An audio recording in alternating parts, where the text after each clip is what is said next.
Sir मेरा नाम अहमद हुसैन है सर। मैं हजारीबाग डिस्ट्रिक्ट झारखंड से बिलोंग करता हूँ।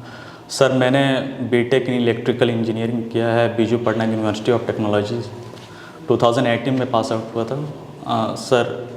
और सर मैंने भोपाल में एक मॉल है वहाँ पे एज ए डीजी ऑपरेटर के तौर पर काम किया है 2 साल से। और सर मैं अभी वो जॉब मैं क्विट कर दिया हूँ और मैं अपना हेलो फ्रेंड, आप लोगों का स्वागत है स्किल्ड हिंदुस्तान में। और स्किल्ड हिंदुस्तान लेके आ गया है आपके लिए नया YouTube channel skilled Hindustan automation. अभी भी स्किल्ड हिंदुस्तान ऑटोमेशन सब्सक्राइब नहीं किया है ना, तो डेफिनेटली सब्सक्राइब करना, क्योंकि बहुत सारी ऑटोमेशन से रिलेटेड सारी वीडियो उसके ऊपर आने वाली हैं। और धना बहुत सारी पीएलसी, बीएमएस और अदर भी ऑटोमेशन, जैसे ये वीडियो आप पीछे देखेंगे, एक जो मोटर होती है उसको फ्लोट स्विच से कैसे ऑटो में चलाते हैं, ये वीडियो जानना है, देखना है पूरा वीडियो, तो यहीं मिलेगा आपको स्किल्ड हिंदुस्तान ऑटोमेशन पे। और अभी हम बात करते हैं आपके फ्यूचर की। अगर आप एक जॉब करना चाहते हैं तो एक अच्छा इंटरव्यू देना चाहिए। एक अच्छा इंटरव्यू आप देंगे जब भी आपको एक अच्छी जॉब लगेगी, अदरवाइज नहीं लगेगी। और एक अच्छा इंटरव्यू कब दे पाएंगे? जब अच्छा स्किल होगा। बट जिन लोगों के पास ऑलरेडी स्किल है और इंटरव्यू देने में थोड़ी दिक्कतें होती हैं, तो ये इंटरव्यू आपकी बहुत ज़्यादा हेल्प करेगा। और अभी जॉब नहीं है, कहीं पर कुछ भी नहीं है, स्किल्ड हिंदुस्तान आप ज्वाइन कीजिए, हमारा इलेक्ट्रिकल एडवांस ज्वाइन कीजिए और 100% जॉब पाइए। अब मिलते हैं इंटरव्यू में।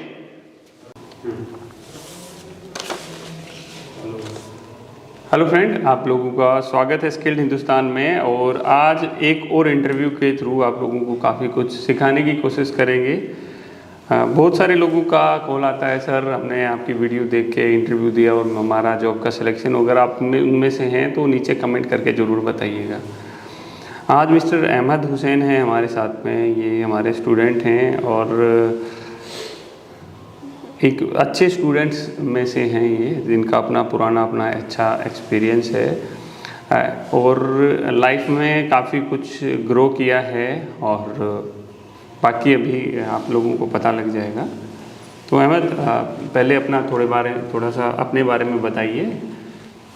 सर मेरा नाम अहमद हुसैन है सर। मैं हजारीबाग डिस्ट्रिक्ट झारखंड से बिलोंग करता हूँ। सर मैंने बीटेक इन इलेक्ट्रिकल इंजीनियरिंग किया है Biju Patna university of technology. 2018 में पास आउट हुआ था सर।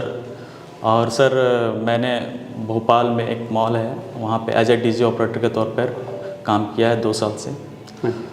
और सर मैं अभी वो जॉब मैं क्विट कर दिया हूँ और मैं अपना आगे का करियर के लिए आगे और सुपरवाइज़र के तौर पर मैं जाना चाहता हूँ। तो इसके लिए मुझे लर्न करना पड़ेगा और कुछ जाने, और जैसे HVAC सिस्टम वगैरह ये सब जानने की ज़रूरत है। तो वो सब चीज़ के लिए मुझे जानना है और अपने लाइफ में ग्रो करना है। तो सुपरवाइज़र कितने दिन में अपने टारगेट रखा है बनने का? सर मैं सुपरवाइज़र के लिए लगभग 1 साल 1.5 साल तक के मैं टारगेट समझता हूँ कि मुझे लग जाएगा 1 साल तक। बहुत लंबा टारगेट लिया है आपने। मेरे हिसाब से जो टारगेट आपका होना चाहिए मैक्सिमम 6 मंथ, मैक्सिमम 6 मंथ। 1.5 साल का आप टारगेट रख सकते हो एक इंजीनियर के लिए। आज से 1.5 साल का आप एक इंजीनियर के लिए टारगेट रख सकते हो। 30-35 हज़ार सैलरी के लिए आप टारगेट रख सकते हो। बट आपका सुपरवाइजर का टारगेट है, जो मैं पहले भी आपसे बात हुई है, तो बहुत लंबा टारगेट बना रहे हो। तो सबसे पहले सुपरवाइजर का टारगेट है, मेरे हिसाब से आपका 1.5 साल में एक इंजीनियर का टारगेट होना चाहिए। और 6 महीने के अंदर अंदर या 4 से 6 महीने के अंदर अंदर एक सुपरवाइजर का टारगेट आपका होना चाहिए। तो उसको तक कैसे पहुंचना है, जो साल से 6 महीने कैसे करना है, वो मैं आपको ब्रीफ कर दूंगा सेपरेटली। तो अभी सबसे पहले मुझे बताइए, वहाँ पर क्या क्या चीज़ें थी जो आप उधर, क्या क्या इक्विपमेंट लगे हुए थे, क्या कुछ था, थोड़ा सा ब्रीफ कीजिए। सर वहाँ पर सर डीजी लगा हुआ था, 1000 एम्पियर का KVA का डीजी लगा हुआ था। और सर LT पैनल था, HT पैनल था, ड्राई टाइप ट्रांसफार्मर लगे हुए थे वहाँ पे। और सर HVAC सिस्टम लगा हुआ था, फायर सिस्टम लगा हुआ था, और सर बस इतना ही सिस्टम था। और भी सिस्टम थे, बहुत सारे सिस्टम थे। तो उसके लिए आपका एक्सेस इतनी नहीं, मेरा सिर्फ डीजी ऑपरेटर के तौर पर ही काम था वहाँ पे। ओके। तो डीजी से ही हम स्टार्ट कर लेते हैं। तो डीजी आपका किस टाइप का डीजी था वहाँ? सर वाटर कूल्ड था। वाटर कूल्ड डीजी था। तो वाटर कूल्ड डीजी और एयर कूल्ड डीजी में क्या डिफरेंस होता है? सर बेसिकली उसमें सर एयर कूल्ड में हमारा रेडिएटर लगा हुआ रहता है, रेडिएटर फैन लगे हुए थे, और वाटर कूल्ड में क्या होता है कि सर हमारा कूलिंग टावर लगा हुआ था और हीट एक्सचेंजर लगा हुआ रहता है सर, बस यही बेसिक तो डिफरेंस है। कूलिंग टावर में अगर हम देखें, कूलिंग टावर के बारे में थोड़ा सा बताओ। सर कूलिंग टावर हमारे ओपन एरिया में लगे हुए रहते हैं, जैसे छत में हो गया, मॉल के छत में हो गया, तो वहाँ से मतलब वहाँ पर एक फ़ैन लगा हुआ रहता है, बड़ा सा सिटी फ़ैन लगा हुआ रहता है। तो जो भी मतलब डीजी से मतलब जो गर्म पानी जो निकलती थी हीट एक्सचेंजर से, वो हमारे कूलिंग टावर में जाती थी, वहाँ से ठंडा होने के बाद वापस फिर हमारे हीट एक्सचेंजर में आती थी। ओके, तो डेली डीजी में क्या चीज़ें चेक करते थे? सर डेली डीजी में सर हम पहले तो सर पैनल में आते थे, डीजी पैनल में आते थे, इलेक्ट्रॉनिक पैनल में, वहाँ पर सर पहले रीडिंग देखते थे क्या क्या रीडिंग है, कोई फॉल्ट वगैरह तो नहीं आ रहा है। फिर सर हम डीजल टैंक में देखते थे कितना मेरा फ्यूल है वगैरह, कोई लीकेज वगैरह तो नहीं हो रहा है मेरे डीजी से। और सर हम लूब ऑयल का देखते थे कि मेरा प्रॉपर लूब ऑयल है कि नहीं है, कूलेंट लेवल चेक करते थे। और इसके अलावा सर हम कूलिंग जो टावर होती थी वहाँ पे सर एक टैंक लगा हुआ रहता था, वाटर स्टोरेज टैंक लगा हुआ रहता था, उसको चेक करते थे कि पानी वगैरह है या नहीं है, हमारा बल्ब वगैरह बटरफ्लाई बल्ब वगैरह ओपन वगैरह है या नहीं है। स्टेनर तो सर मैं चेक कर वो तो 6 महीना या साल भर में चेक किया जाता, तो वो अंदर में लगा हुआ रहता था। और सर इसके अलावा सर बस यही थी सर। और ए चेक के बारे में बताइए मुझे। क्या चाल डीजी में ए चेक? ए चेक सर, ए चेक में हम सर देखते थे सर, पहले तो हम डीजी में पहुंचते थे, वहाँ पे सर वहाँ पर डीजल टैंक देते थे कितना प्रॉपर है या नहीं। देखो अभी एक चीज़ मैं तुम्हें रोकूंगा यहाँ पे, अभी तुम्हें ना चीज़ें रिपीट नहीं करनी चाहिए, यही मैं यहाँ पर देखना चाहता था। आपको क्या बोलना चाहिए था सर, अभी जो मैंने प्रोसेस बताया ना सर, उसी को ए चेक बोलते हैं। अच्छा अच्छा, ठीक है, तो वही चीज़ें तुम्हें रिपीट करनी है। आपने ए चेक मोस्टली बताया, एक चीज़ को छोड़ के बैटरी वोल्टेज आपने बैटरी का उसमें वोल्टेज ऐड किया। मैंने बताया, बैटरी टर्मिनल आपने उसमें नहीं ऐड ऐड किया था, वो ऐड तो वो आपको सिर्फ उसमें ऐड मतलब करना चाहिए था सिर्फ। और आपको यही बोलना था। क्या होता है कि इंटरव्यूअर्स आपकी सेंस भी देखेगा। आपने कहा कि सर मुझे 6 महीने में सुपरवाइज़र बनना है, तो भाई एक टेक्नीशियन होगा ना, वो चीज़ों को रिपीट करेगा। मतलब ठीक है, वो बेचारे को सेंस नहीं है, उतना ज़्यादा पता नहीं है क्या है, उसको वो ट्रेनिंग नहीं दी गई है, तो आपको उनको रिपीट नहीं करना है। तो आपको क्या करना चाहिए था सर, अभी जो मैंने प्रोसेस बताया वो ए चेक प्रोसेस ही बोलते हैं उसी को। ठीक है, तो डीजी में बी चेक और सी चेक में डिफरेंस क्या होता है? सर उसमें सर ए चेक में तो हम सर सिर्फ चेक करते थे, बी चेक में हम सर सारे बी चेक और सी चेक में, बी चेक और सी चेक में सर एक चीज़ और इम्पोर्टेंट जो भी बाकी लोग भी सुन रहे हैं और देख रहे हैं, कि आपको इस चीज़ पे खास ध्यान देना है कि इंटरव्यूअर ने क्या बोला है। कई बार क्या होता है ना, हम अपने फ्लो में रहते हैं, ठीक है, और वो उस फ्लो से चलते रहते हैं, बट फ्लो से इंटरव्यूअर ने दूसरी तरफ कूद गया। मैंने क्या किया इस क्वेश्चन में, मैं तुम्हारे माइंड में था कि ए चेक और बी चेक में क्वेश्चन पूछा है मैंने, बट मैंने क्या पूछा, बी चेक और सी चेक में क्या डिफरेंस है। तो आपने अपने फ्लो में आंसर दे रहे थे, आपने फोकस नहीं किया, तो आपको इंटरव्यूअर के जो क्वेश्चन है, क्वेश्चन के ऊपर फोकस करना है। सपोज नहीं फोकस कर पाए, सर प्लीज़ रिपीट करेंगे कि क्वेश्चन क्या पूछना चाह रहे थे आप, ठीक है। तो इस तरह करके आप उससे पूछ सकते हैं। हाँ बताइए भाई। सर बी चेक में सर पहली बात तो हम सारे फिल्टर्स को चेंज करते थे, और सी चेक में सर उसमें सर हमारे जो इंजेक्टर्स होते थे और बल्ब के उसको टाइमिंग को सेट करते थे। हालांकि सी चेक में भी हम बी चेक करते हैं, लेकिन कुछ ऐड ऑन करते हैं उसमें सर, उसमें पॉल्यूशन को भी चेक करते थे। और सर हमारे जो सी चेक में बी चेक करते हैं, और इंजेक्टर को भी चेंज कर, रेडिएटर्स की भी कुछ सर्विसिंग वगैरह करते हैं उसमें, मतलब रेडिएटर्स की क्लीनिंग करते हैं उसमें। और सर टर्बो चार्जर के बारे में भी थोड़ा सा उसमें सर्विसिंग करते हैं सी चेक में। अभी कुछ बहुत इंपॉर्टेंट चीज़ें और रह गई इसमें। सी चेक में आपने ने टाइम भी नहीं बताया कि इसको टाइमिंग नहीं है सर इसको, जो उसके लिए मतलब सबसे पहली चीज़ वहीं से चीज़ स्टार्ट होनी चाहिए। सर बी चेक का टाइमिंग हमारा होता है 6 महीने में करते हैं हम लोग टाइमिंग, और इसका रनिंग आवर होता है 500 आवर तक का, और हमारा जो सी चेक होती है वो 1 साल में करते हैं, उसका टाइमिंग होती है 800 से 1500 आवर तक की बीच में। नहीं ऐसा नहीं होता, एक ही होगा। 1500 आवर के बीच में करते हैं। देखो अगर डिफरेंस है भी तो कुछ घंटों का हम कह सकते हैं, बट जो कमेंट्स है या कोई भी है वो फिक्स रखती है कि आपका इतने आवर्स में ही वो होना है। डीजी के अंदर डीजी हमारा चल रहा है, डीजी हमारा चल रहा है, चलते चलते उसके अंदर अलार्म आ गया है, आपका वाटर कूल डीजी है, अलार्म आ गया है, आप रीडिंग ले रहे हो तो किस तरह रिएक्ट करोगे, क्या करोगे? सर पहली बात तो मैं देखूंगा कि कौन सा अलार्म आ रहा है, मतलब जैसे कि हमारा हाई वाटर का अलार्म आ रहा है, तो हाई वाटर का अगर मेरा वाटर कूल है तो मेरा सबसे पहले मैं देखूंगा कि मेरा पंप तो चल रहा है कि नहीं चल रहा है। वो अगर चल रहा होगा तो हो सकता है मेरा कूलिंग टावर का फ़ैन नहीं चल रहा होगा, या फिर हमारा बटरफ्लाई बल्ब है ये बंद होगा।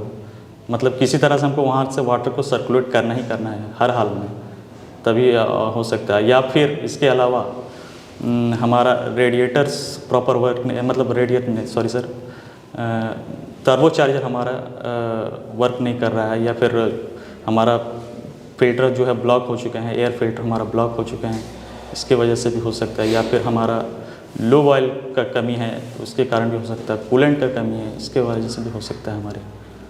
और हाई वाटर के लिए ओवरलोड की भी कंडीशन होती है, ओवरलोड होने से भी हमारा हाई वाटर का भी अलार्म आ सकता है। ओके ठीक है, इसको रेक्टिफाई कैसे करेंगे? हाँ, रेक्टिफाई कैसे करेंगे? रेक्टिफाई ये तो प्रॉब्लम होगी, किस वजह से हो सकता है? अब ट्रबल शूटिंग की बात करते हैं, ट्रबल तो शूटिंग कैसे रेक्टिफाई करेंगे भाई? आपकी जो अभी क्वेश्चन थोड़ा सा चेंज हो गया है कि इम्पोर्टेंट मीटिंग चल रही है, डीसी बंद नहीं होना चाहिए, क्या करो? सर सबसे पहले तो हमको अगर हमारा एयर कूल्ड है तो हम वाटर कूल्ड वाटर कूल्ड है, तो वाटर कूल्ड में सर हमको सर वाटर का सर्कुलेशन करवाना ही करवाना है, हर हाल में करवाना है, चाहे जैसे हो जाए। तो पंप से हम उसको सर्कुलेशन करवाएंगे वाटर की। तो हो रहा है वो तो? हाँ हो रहा है, सर्कुलेशन चल रहा है, ठीक चल रहा है, दोनों पंप काम कर रहे हैं। इसके अलावा सर कूलिंग फैन वाला सब काम कर रहे हैं, ठीक है।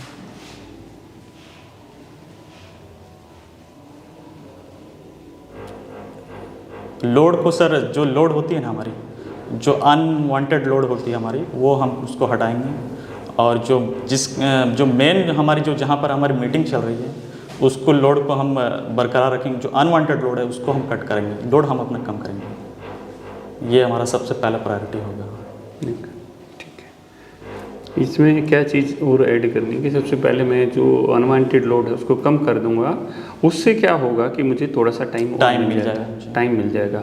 कि पहले डीजी था कि 4 सेकंड में बंद होने वाला है, अभी वो मुझे या 3 मिनट बंद होना है, 2 मिनट में बंद होने वाला है, तो मुझे 2-4 मिनट का टाइम और मिल जाएगा। तो मैं भाग के बाकी चीज़ें चेक कर सकता हूँ कि भाई कूलिंग टावर में पानी तो नहीं है, इमीडिएट दूसरे बच्चे को बोल के हम ऊपर चेक कर सकते हैं कि हैं। बट ये चीज़ें जैसे कूलिंग टावर का पानी है, वहाँ मैं चेक करने जाऊँ नहीं जाऊँ, अगर मैंने को चलाने से पहले मैंने ये चेक अच्छी तरह से किया, मैंने कूलिंग टावर का पानी अच्छी तरह चेक किया है, वाल खोल रखा है, सब कुछ है, तो हाँ भाई वो वाली तो चीज़ नहीं आ सकती है, हो सकता है ये प्रॉब्लम हो, तो फिर हम उसको रेक्टिफाई कर सकते हैं। इसी क्वेश्चन को दूसरी तरीके से भी हो सकता है कि अक्सर आपका डीजी में हाई वाटर टेम्परेचर का अलार्म आ जाता है, तो उस कंडीशन के मतलब क्या कारण हो सकते हैं? अक्सर सर हाई वाटर टेम्परेचर का अलार्म सर हमारे लोबल से हो सकता है, कम होने पर भी हमारे इंजन का तो हम चेक कर रहे हैं, डाल दिया मैंने, कोई दिक्कत नहीं। रेडिएटर और सॉरी सर टर्बो चार्जर से भी हो सकते हैं, फिल्टर ब्लॉक होने से भी हो सकते हैं। फिल्टर भी आपने कर दिया, ठीक, चेंज कर दिया फिल्टर, और फिल्टर ब्लॉक होगा तो आपका इंडिकेटर आ जाएगा।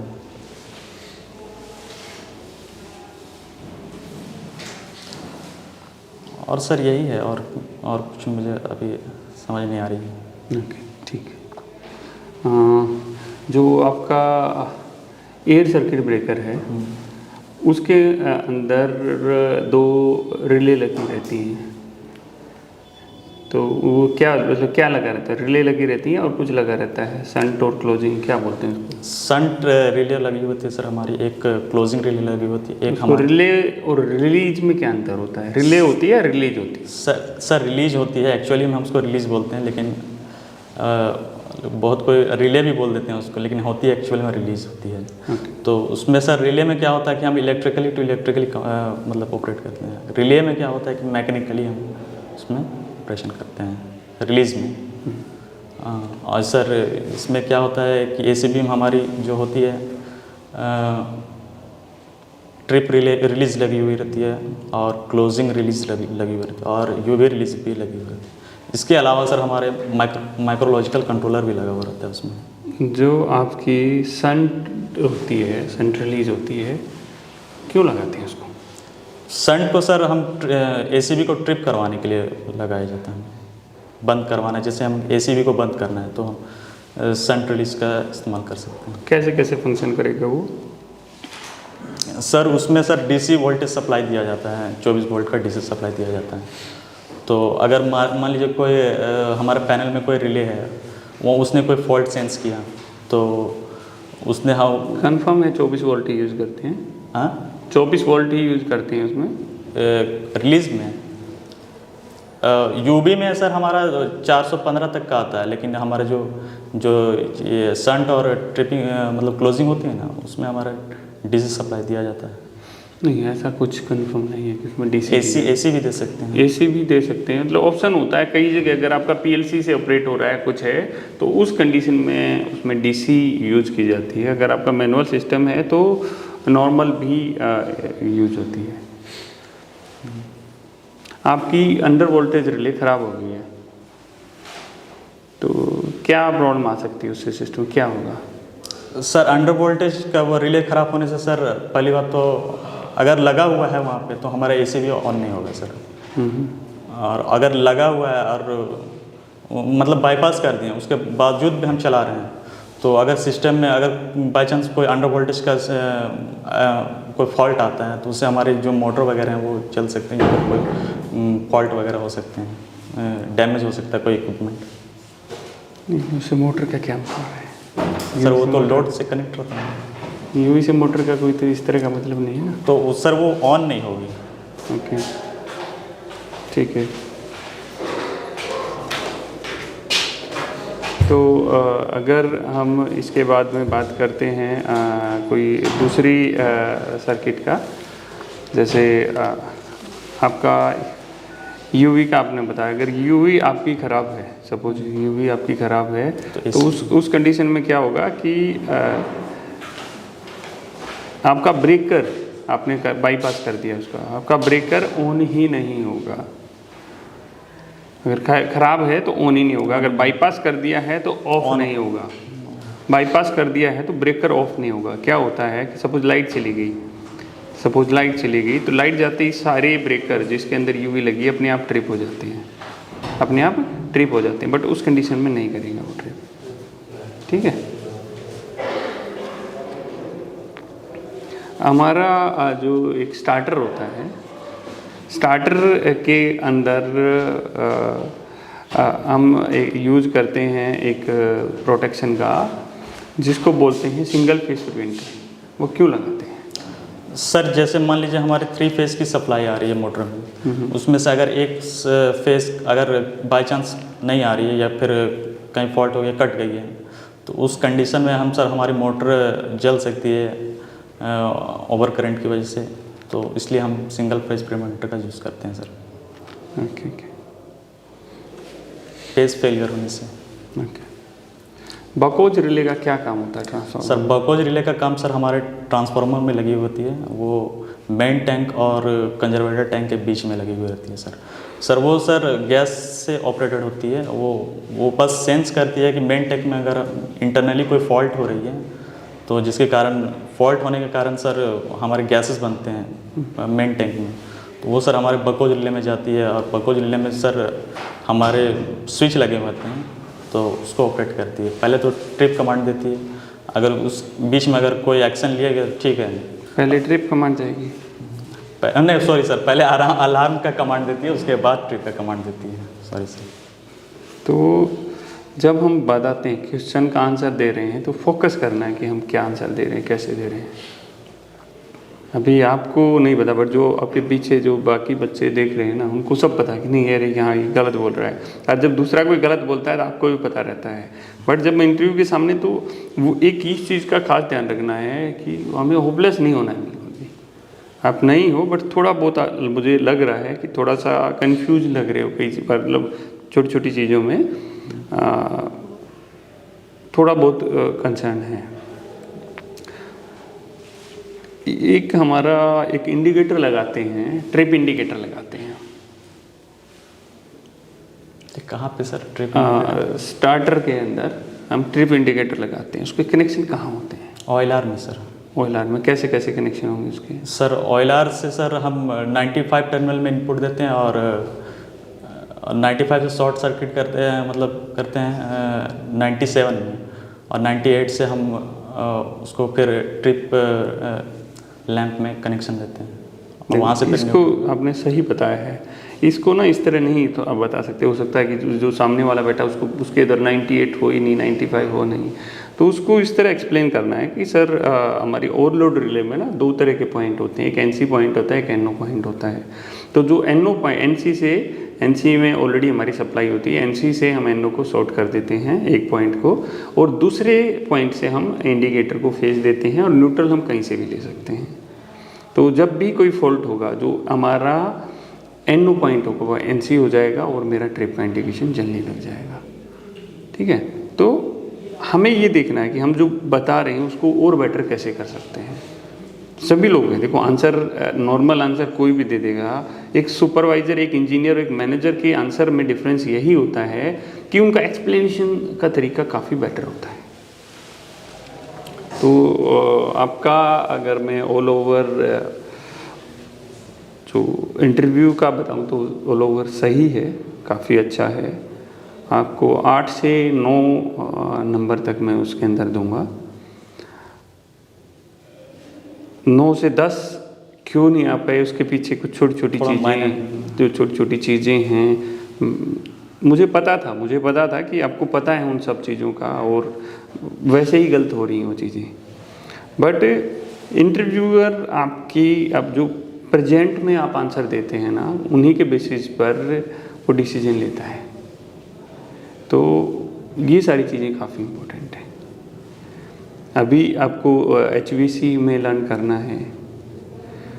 हाँ, अपना जब भी ये आप जॉब लगने के 15-20 दिन के बाद में अपना कोर्स जो भी स्टार्ट होगा, तो उसको तुरंत आपको ले लेना है विदाउट एनी डिले। अगर जो टारगेट्स हैं उसके हिसाब से आपको चलना है, तो HVC कंप्लीट होते ही आपको फिर वो चाहे तो जहाँ पर आप काम कर रहे होगे उसी में आप अप्रोच करोगे कि सर मेरा आप सुपरवाइज़र लेवल का इंटरव्यू ले लीजिए, मुझे लग रहा है कि मैं उसके लिए कैपेबल हूँ।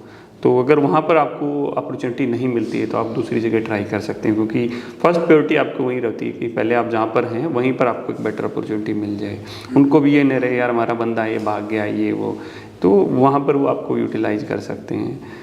और इसके साथ साथ में और बिल्डिंग मेंटेनेंस से रिलेटेड चीज़ें हैं वो आपको लर्न करनी है। ठीक है, तो बाकी सब ठीक है, ऐसा कुछ कंसर्न नहीं है, और चीज़ें जल्दी ही आपको आउटपुट मिलेगा। और इसी सीट पर बैठकर आप मेरे को अगले इंटरव्यू की खुशी बता रहे होंगे कि सर मेरा यहाँ पर ऐसे ऐसे हो गया है, and I am so happy, और मेरा इंटरव्यू बहुत बढ़िया हो गया, क्योंकि बहुत बढ़िया जाने वाला है।